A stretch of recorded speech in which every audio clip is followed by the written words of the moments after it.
Ayon sa mga eksperto, lumalakas ang indikasyon na tinatarget ng US Deep State si Vice President Sara Duterte sa posibleng pagtakbo nitong presidente sa 2028. Si MJ Mondihar magbabalita.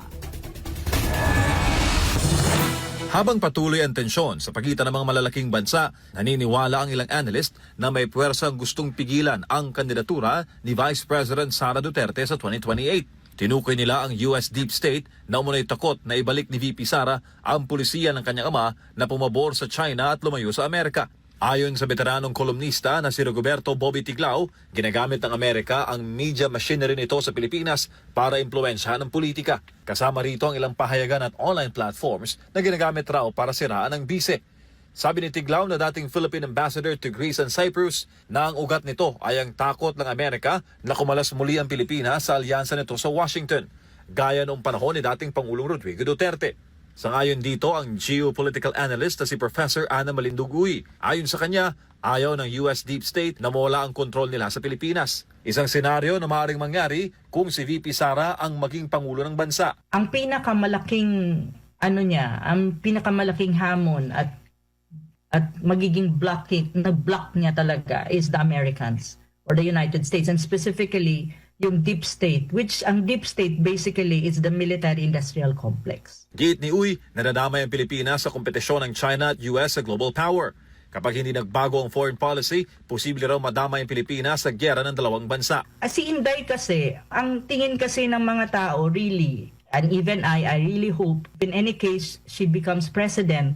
If in any case, in 2028, we don't know kasi ang daming nangyayari, ang domestic politics and external forces nakikialam. Pero if really it's her destiny to be the president of the country in a matter of time, then it's really her responsibility, as if in any case mangyari yon, to put the country in a proper trajectory, na ibalik mo sa independent foreign policy, gitna mo yung country mo, equidistant sa lahat, neutral ka. You try to have good relation with all major powers. Importante yun sa isang bansa. Then, may pag-asa ang bayan natin. Dagdag pa ni Malinduguy, hindi Russia kundi China ang itinuturing na pangunahing kalaban ng Amerika sa larangan ng ekonomiya, depensa, teknolohiya at AI.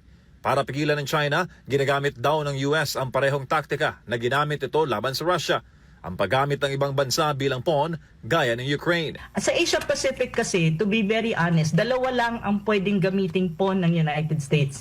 Ang Taiwan, island of Taiwan, and the Philippines. In Taiwan, I don't really worry too much, though it's a very volatile area kasi tension-driven yan. But you have to remember, the Taiwanese are Chinese. Pero mas nag-worry ako sa side ng Pilipinas. Bakit? Because ang ating foreign policy, kung hindi magbabago yan, mauuwi talaga tayo sa gitgitan at magiging pawn talaga tayo ng United States. Panawagan naman ni Malinduguy sa publiko, bantayan ang geopolitics ng China, US at Pilipinas. Dahil dito nakasalalay ang kinabukasan ng bansa. Kinabukasan na sana raw ay hindi mauwi sa gyera na hindi naman atin, pero ay kasasawi ng milyong-milyong Pilipino. Kasi kung magkakaroon ng gitgitan, MJ, at magkakaroon ng conflict dyan sa South China Sea, isali nyo na yung Taiwan. Pag may ginawang Amerikano dyan, ako, delikado tayo.